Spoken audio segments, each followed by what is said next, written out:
সৌদির বাদশার মেয়েকে বিয়ে করলো, আরবের বাদশার মেয়েকে বিয়ে করলো, তখন থেকে জামাই আর শ্বশুরের ওতপ্রোত একটা সম্পর্ক তৈরি হয়ে গেল।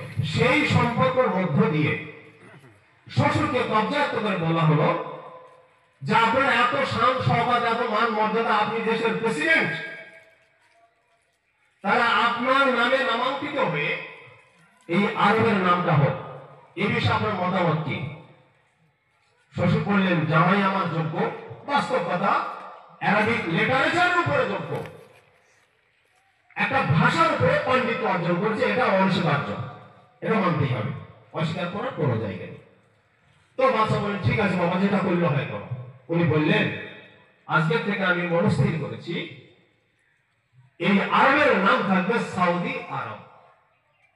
কথাটা বোঝাতে পারলাম আপনাদের? বুঝে আসছে? আরব আরব ছিল,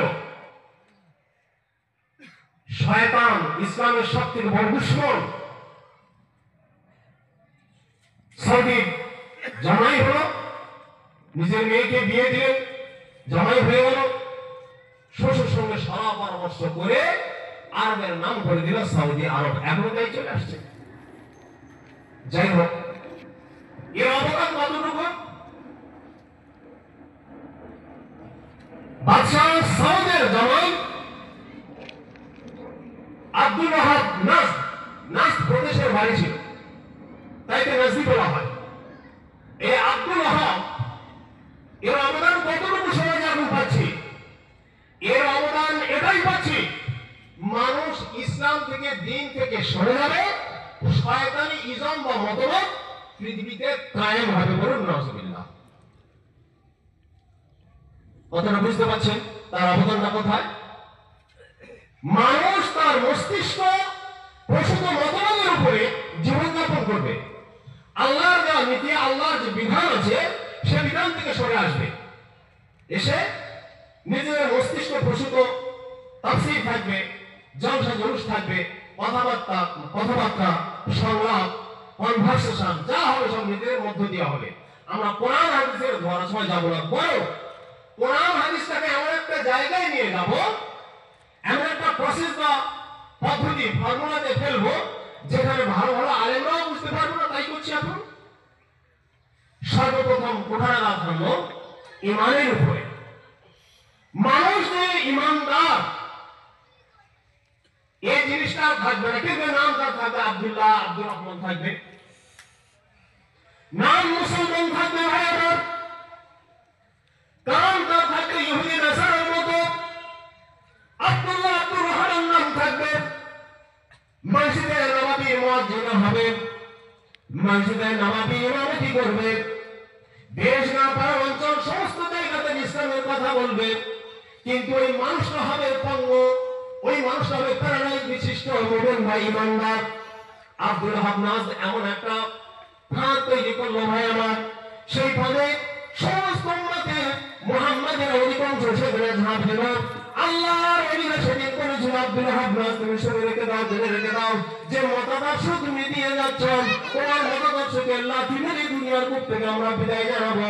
আল্লাহ ওয়ালা যারা থাকবেন, বেলায়েত যাদের কাছে থাকবে, ইলমে শরিয়াত তরিকা থাকে, মানবতে নির্যাসে যারা জীবন যাপন করবেন, তাদের কাছে আব্দুল ওয়াহাব নাজদি তোমার কোনো মতবাদ তাদের কাছে থাকবে না। কিয়ামত পর্যন্ত তোমার বিরোধী করার জন্য আল্লাহর কাছে আমরা শপথ গ্রহণ করলাম।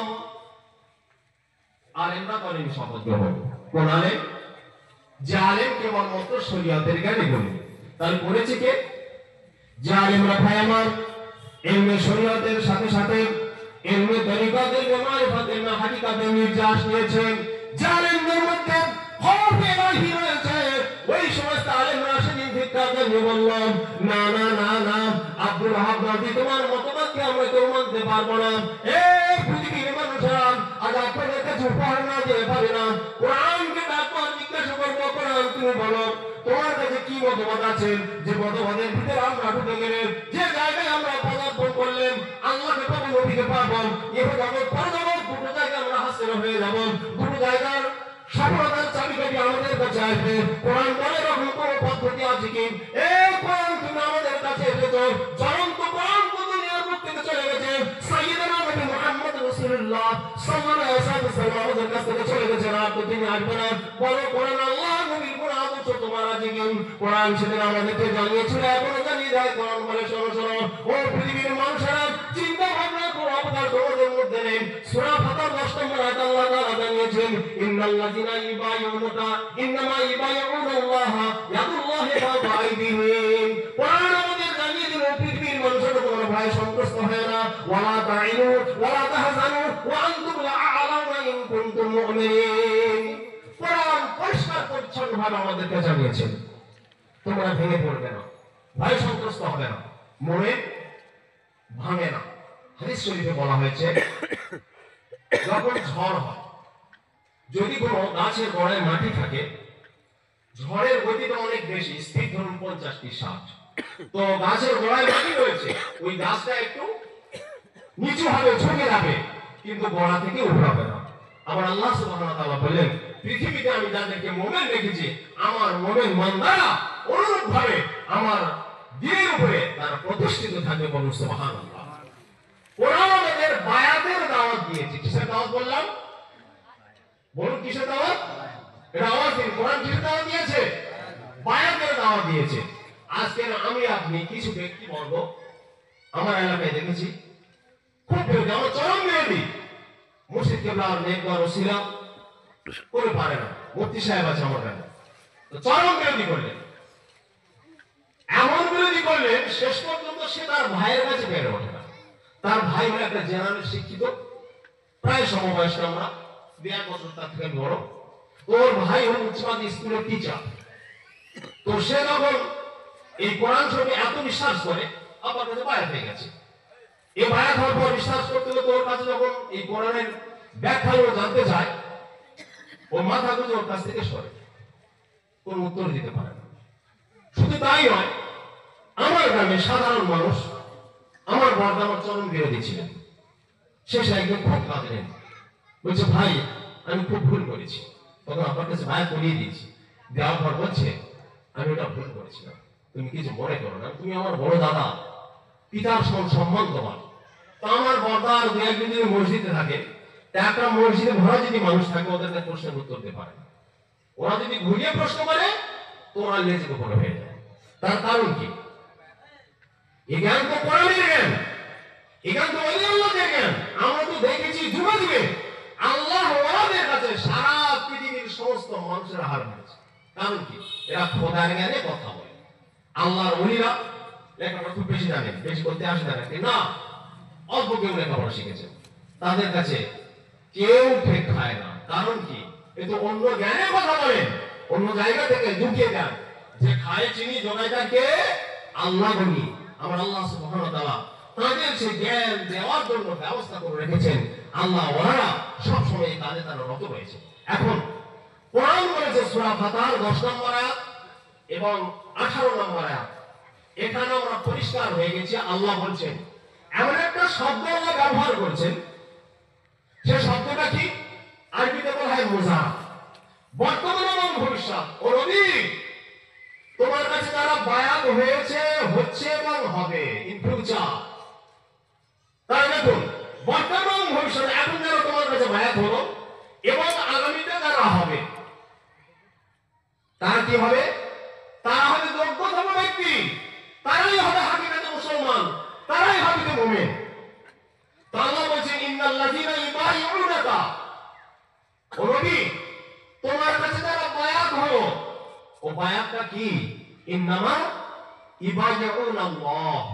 নবী তোমার কাছে বায়াত হয়নি, পক্ষান্তরে ওই বায়াতটা হলো আমি আল্লাহ আমার হাতে হাত দিয়ে যারা বায়াত হয়েছে, বলুন সুবহানাল্লাহ। এই বায়াতটার উপরে, এই বায়াতটার উপরে কিছু মানুষের কটাক্ষ থাকে। গতদিনে বলছিলাম, আজও বলছি আপনাদের কাছে, আমি অধিকাংশ জায়গায় যেখানে যে বায়াত সংক্রান্ত বিষয় বলি, এটা আমাদের প্রয়োজন। মুসলিম শরীফের 2য় খণ্ডে 127 এবং 28 পেজে আছে, বায়াত বিহীন যদি কোনো মানুষ ইন্তেকাল করে, তাকে বলা হয়েছে ও জাহান্নাম। এই কথা আমার নয়, নবী আকরাম সাল্লাল্লাহু আলাইহি ওয়াসাল্লামের কথা। দেখুন, আমি রিসার্চ করতে করতে দেখলাম, জনাব হযরত মাওলানা ইলিয়াস সাহেব, উনি 20 বছর বায়াত ছিলেন। প্রথম বায়াত হয়েছে রশিদ আহমদ কাছে 10 বছর, আবার সরে আসলেন খলিল আহমদ শাহরিন তার কাছে 10 বছর, তার 10 20 বছর, এই 20 বছর বায়াত হলেন। বায়াত হওয়ার পর চলে আসলেন নিজামুদ্দিনে। নিজামুদ্দিনের মসজিদে উনি 15 বছর আবার পীরমুরিদি করলেন। জীবন ইতিহাসে পাওয়া যায় ভাই আমার, রিসার্চ করে গবেষণা করে কিতাব অনুসন্ধান করে দেখলাম আল্লামা ইলিয়াস সাহেব 15 বছর ধরে নিজামে যে মার্কাজ আছে ওখানে কাজ করলেন নিজামুদ্দিনে। কাজ করার পরে ভাই আমার বাদশাহ হুমায়ুন রহমাতুল্লাহ আলাইহির মাজারে তার কবরে বসে বসে সুদীর্ঘদিন দিন আল্লাহর প্রেমে মুহিত হয়ে থাকতেন। কবরে দুটো রাকাত নামাজ পড়তেন, 2 রাকাত নামাজ পড়ে আল্লাহর কাছে অনুসন্ধান করতেন আল্লাহকে পাওয়ার জন্য। আবার ওখানে বসে মুরাকাবা মুশাহাদা করতেন। এ পৃথিবীর মানুষেরা, আজকে তুমি বলে যে মাজারে জিয়ারত করতে যাওয়া যাবে না, আল্লাহ নবীর মাজারটা জিয়ারত করবে, আর কোন জায়গায় তোমাদের মাজার জিয়ারত করতে যাওয়া যাবে না। আমি আল্লাহ আপনাদেরকে বলি প্রতিদিন 10 সময় তার কিতাবটা আমি কিতাবটা আপনাদের দেখাতে পারবো, অসুবিধা নেই, বাড়িতে আমার আছে। আল্লামা ইলিয়াস সাহেব তিনি চলে গেলেন বাদশাহ হুমায়ুন বিন রহমাতুল্লাহ আলাইহির কাছে। বাদশাহ হুমায়ুনের মাজারকে জিয়ারত করে সেখানে তিনি মুরাকাবা মুশাহাদা করতেন আল্লাহ পাওয়ার জন্য, সেখানে তিনি যেতেন। আগামী আপনাদেরকে বলবো প্রত্যেকটা স্তরের মানুষেরা আল্লাহর ওলিদের কাছে দৌড়েছে, আর আমি আপনি বলি না না আল্লাহর ওলিদের কাছে যাওয়া যাবে না, কোরআন আছে আমার কাছে, বুখারী মুসলিম আবু দাউদ ইবনে মাজাহ নাসাই আছে। ওই পৃথিবীর মানুষেরা তোমরা কি বুঝবে না, ইমাম বুখারী রহমাতুল্লাহ তারও পীর আছে, ইমাম তিরমিজি রহমাতুল্লাহ তারও পীর আছে, ইমাম নাসাই তিনি পীর ধরেছেন, আবু দাউদ শরীফ তিনিও পীর ধরেছেন। যত হাদিসের পড়ে যারা রয়েছেন সমস্ত হাদিস লেখকরা সকলেই পীর হয়েছেন। পীর না হলে দুনিয়ার মধ্যে একজন মানুষ কেন পীর হতে পারে? আর আপনি বলবেন পীর ধরার কি প্রয়োজন? বলবেন আব্দুল কাদের জিলানী রহমাতুল্লাহ আলাইহি তিনিও তো পীর ধরেছেন ভাইরা। আরো ফতোয়া জারি করা হয় না, শুধু পীর ধরলে হবে না বাবা, বাবার মা তোমার কাছে রয়েছেন, বাবার মা যদি বেঁচে থাকেন আর কোন পীর ধরা তোমাদের প্রয়োজন লাগবে না। আমি একটা নয় কয়েকটা হাদিস আপনাদের কাছে প্রমাণ দেবো ভাইরা।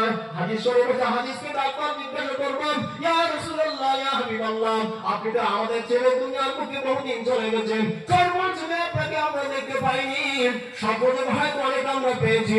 ইয়া রাসূলুল্লাহ হাবিবাল্লাহ, আপনি দুনিয়া ছেড়ে চলে গেলেন, আপনার কোন সাহাবী আপনার কোন প্রেমিক উম্মত উম্মতি কি বাবার মাকে অবজ্ঞা করে, বাবার মাকে না জানিয়ে ইয়া রাসূলুল্লাহ ইয়া হাবিবাল্লাহ আপনার কদমে পড়েছেন, আপনার হস্ত মোবারক কি বায়াত হয়ে তার ঈমান এনেছেন। রাসূল আমার বলেন মঙ্গল মানুষেরা, ও পৃথিবীর মানুষেরা তোমরা কি জানো না আমি সাইয়্যিদানা মুহাম্মদ রাসূলুল্লাহ সাল্লাল্লাহু আলাইহি ওয়াসাল্লাম দুনিয়ার মুক্তিতে চলে এসেছি। দুটো জিনিস তোমাদের কাছে রেখে গেছি, কিতাবুল্লাহ ওয়া ইতরাতি, কিতাবুল্লাহ ওয়া আহলে বাইতি। এই আমার আহলে বাইতের কাছে তোমরা জিজ্ঞাসা করবেন, আমার বংশধরের সাথে তোমরা সম্পর্ক রাখবে, সে বংশধর হযরত হুসাইন রাদিয়াল্লাহু তাআলা আনহু পৃথিবীর বুকে স্বয়ং তিনি প্রথম আলো জ্বালিয়েছেন।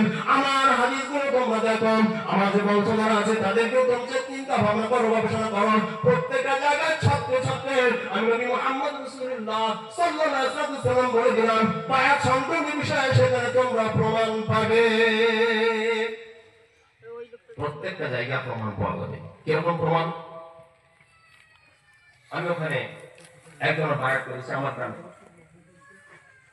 তো বায়াত হতে আসার আগে বললো মরার কথা বলি, বলো আর আব্বা আম্মা বেঁচে আছি কি করি বলো, তোমার খুশি হয় করো, তুমি কি জানতে তুমি মাসলা নেননি পুরো শরিয়াতে চলবে, তাই নবীজি দেখিয়ে দিয়ে গেছেন যে বায়াত হওয়া যাবে। এই পৃথিবীর মানুষেরা আমি কতগুলো সাহাবের নাম আপনাদের কাছে বলবো ভাই, আমার এছাড়া অনেক বহু সাহাবী রয়েছে, আমি তাদের মধ্যে সর্বপ্রথম আপনাদের কাছে উপহার দেবো হযরত শের খোদা হযরত আলী মুর্তজা রাদিয়াল্লাহু তাআলা আনহু। বয়স তখন প্রায় 10 বছর। আল্লাহ রাসূল সাল্লাল্লাহু আলাইহি ওয়াসাল্লামের দরবারে আসলেন। নবী আমার সেই মুহূর্তে খাদিজাতুল কুবরা রাদিয়াল্লাহু তাআলা আছেন, আমাদের নবী তিনি রত আছেন। হযরত আলী কাদামুল রাসূল রাদিয়াল্লাহু তাআলা আসলেন। হযরত আলী তিনি এসে দেখেন সাইয়্যিদনা নবী মুহাম্মদ রাসূলুল্লাহ সাল্লাল্লাহু আলাইহি ওয়াসাল্লাম নামাজ পড়ছেন, স্বামী স্ত্রী দুজন মিলে নামাজ পড়ছেন।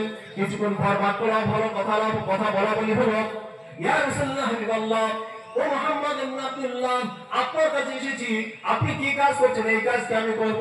রাসূল আমার সেদিন বলেছেন, না না, ও আলী, তুমি শুনে নিতে দাও, শুনে নিতে দাও, যতক্ষণ পর্যন্ত বায়াত না হবে ততক্ষণ পর্যন্ত এই কাজ তোমার করা যাবে না। মুমিন মুসলমানদের জন্য এই কাজ। হযরত আলী কারামাল্লাহু বললেন, ইয়া রাসূলুল্লাহ, আমি বায়াত করব কি করে? একমাত্র ইলাহা যিনি, লা শারীকা লাহু, যার কোনো শরীক নেই, শরীকবিহীন আল্লাহর ইবাদত করব কেমন করে? আমার বাপ আর মার কাছে একটু আমি পরামর্শ করি। আল্লাহ রাসূল বলেছিলেন, না না, তুমি যদি বায়াত না হও সে ভালো, কিন্তু তোমার বাবা পৃথিবী সরাবে না। আলী রাদিয়াল্লাহু তাআলা বাড়িতে আসলেন। বাড়িতে আসার পরে ভাই আমার চিন্তায় চিন্তিত, সারা রাত তিনি চিন্তায় চিন্তিত ছিলেন। সকাল হলো, মার বাপের সাথে কোনো সম্পর্ক রাখলেন না। আল্লাহর নবীর রওজার সাথে আল্লাহ নবীর বাড়িতে চলে গেলেন। ইয়া রাসূলুল্লাহ, হাবিবাল্লাহ, আমি সারা রাত মন্থন করেছি, চিন্তা ভাবনা করেছি, গবেষণা করেছি, আপনাকে আমি বায়াত করে দিন, লা শারীকা, মহান প্রভু আল্লাহ সুবহানাহু ওয়া তাআলার ইবাদত করব। আপনি আমাকে বায়াত করে দেন যেন তার ইবাদত করতে পারি। আলী রাদিয়াল্লাহু তাআলা আসলেন, বায়াত হলেন। আল্লাহ নবী বলেন, আলী, এই মুহূর্তে তুমি কথা বলবে এবং প্রচার করবে না। আমরা মসজিদে মানুষ হাজি করে মাত্র কয়েকজন, ও আলী, এই কথা তুমি প্রকাশ করো, তারা আমাদের উপর একটা মুসিবত আসতে পারে, ঝড় ঝটিকা আসতে পারে। আলী, কথাটা তুমি স্টপ হয়ে যাও, কাউকে বলবে না। আলী রাদিয়াল্লাহু তাআলা আমি তিনি বায়াত হয়ে গেলেন। এরপরে আসুন আরো দুটো একটা আমরা দেখি। তাহলে আলী রাদিয়াল্লাহু তাআলা, দেখুন, নামাজ এখানে হবে, আমরা এখানেই নামাজ পড়বো, অসুবিধা নেই। আমাদের বক্তব্য শেষ হবে, মসজিদকে আসবেন, বক্তব্য শেষ হবে, এখানে নামাজ দোয়া খায়ের শেষে আমরা খাওয়ার ব্যবস্থা এখানে, আমরা সকলেই আছি, তো এখানে একসঙ্গে আমরা সকলেই খাবো, অসুবিধা হবে। এবার শুনুন ভাই আমার, হযরত আলী রাদিয়াল্লাহু তাআলা আনহু আব্বা এবং মায়ের অনুমতি না নিয়ে তিনি বায়াত হলেন। ভাই, নবী থেকে শরীয়ত কেউ বেশি জানি? একটু জোরে সোরে বলুন। নবী থেকে শরীয়ত বেশি কেউ জানি? হায়াতুন মিন জান্নাহ, নবী মুহাম্মদ রাসূলুল্লাহ সাল্লাল্লাহু আলাইহি ওয়াসাল্লাম তিনি বায়াত করালেন। পুরো একদিকে শরীয়ত বলছে আপনার মা আর আব্বা নিষেধ করেছে তুই নামাজ পড়বি না, তাই এই ক্ষেত্রে কি করবেন বলুন?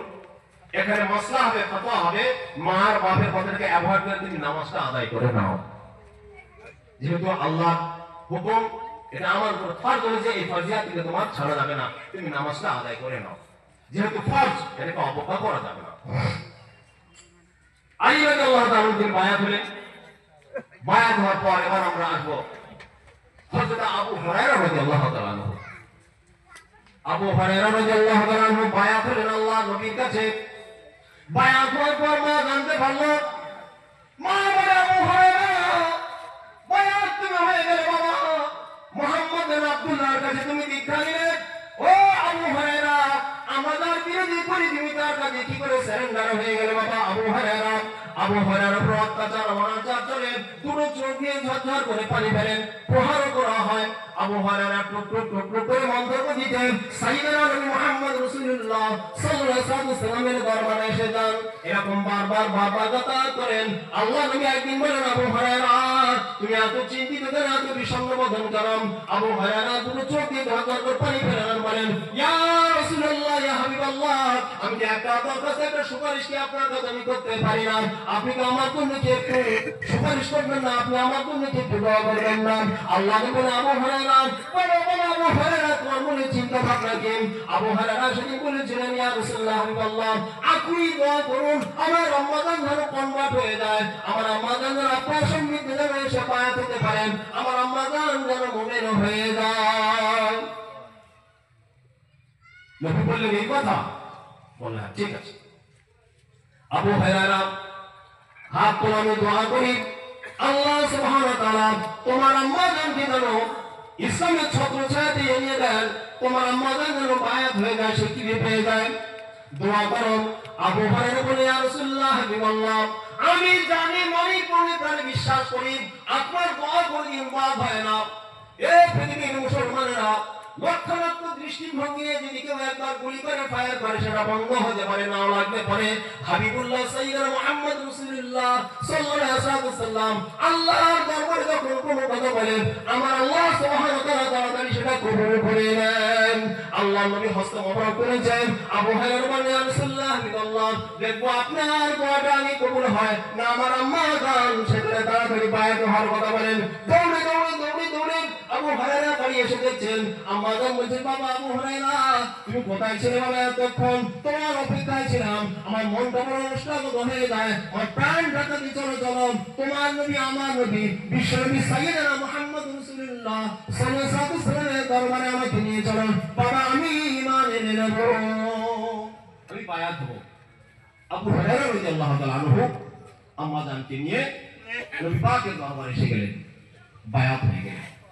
আজকের বলার উদ্দেশ্য, আমরা দেখেছি বায়াত সংক্রান্ত বিষয়ে এটা তো নবীর আদেশ, আল্লাহর আদেশ, নবীর আদেশ। কারণ কোরআনটাকে ব্যাখ্যা হয়েছে হাদিস দিয়ে, কোরআনের ব্যাখ্যা হলো হাদিস। তাহলে সেখানে আমরা বায়াতের কথা পাচ্ছি, কোরআনও পাচ্ছি। তো এই জায়গায় আমাদের নো ডাউট কোনরূপ কোনো মন্তব্য করা উচিত নয়। তা আমাকে যখন বলে, আমি তখন বলেছিলাম বাড়িতে যে তোমরা বায়াত হওয়া অসুবিধে নেই। আমি যখন বায়াতে আমাকে বললাম যে আমার তুমি বায়াত হও, তো বলছে সেটা কি? আমি দেখো না মুরিদ, বলে হ্যাঁ তা হোক, ঠিক আছে হোক। বায়াত বললে বোঝে না সাধারণ মানুষ, অল্প লেখাপড়া। তো মুরিদ বললে বোঝে, বায়াত এখন তাই অনেকেই বোঝে না। পীর বললে বোঝে, মুর্শিদ বললে বোঝে না। হ্যাঁ, এই জন্যে আমি আপনাদেরকে বলবো বায়াত হওয়ার ক্ষেত্রে কারোর কোনো বাধা বা অবস্ট্রাকশন চলবে না। কেউ যদি বায়াত নিষেধ করে কি হবে, তার পানিশমেন্টের কথা হাদিসে এসেছে। কোন ব্যক্তি বায়াত হয়েছে, একজন ব্যক্তি তাকে কান ভাঙানি দিয়ে বিভিন্ন রকম ওয়াসওয়াসা ফেরেববাজি ধাপ্পাবাজি করে তার বায়াত থেকে যদি সরিয়ে নিয়ে যায়, বলা হয়েছে যে সরিয়ে নিয়ে গেল